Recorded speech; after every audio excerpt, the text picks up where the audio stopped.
দেখা যায় ভাই, মুসলমান জাতির হিসাবে আমাদের মনে করেন রোজার মাসে যে ঈদ ঈদ উপলক্ষে যে বেচা কিনা মানে থাকে প্রস্তুতি সবসময়।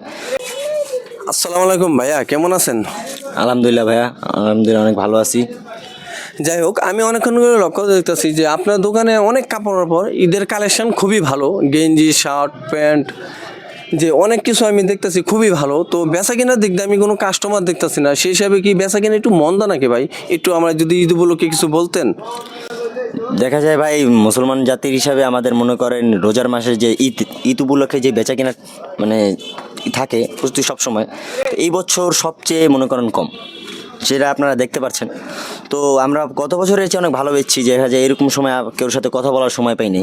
কিন্তু এই বছর একটু আমাদের বেচা কিনা কম। তার কারণ দেশের অর্থনৈতিক অবস্থা ভালো না, দেশে কিছুদিন আগে নির্বাচন গেছে, তারপর বিভিন্ন ঝামেলা মিলে আমরা আর কি দেশ যেরকম আমরা আর কি ওইভাবে চলতেছি। তো মানুষজনের হাতে টাকা পয়সা নাই, আর কারণ হলো যে আমরা মনে করছি যে কিছুদিন আগে নির্বাচন গেছে, মানুষজন গ্রামে তখন ছুটি পেয়েছে, গ্রামে গেছে, তখন হয়তো বা টাকা পয়সা ছিল, খরচ করে ফেলছে। এই কারণে এখন তারা চাইলেও ওইভাবে মার্কেট করতে পারতেছে না। তো এই কারণে আমাদের বেচা কেনাটা একটু কম।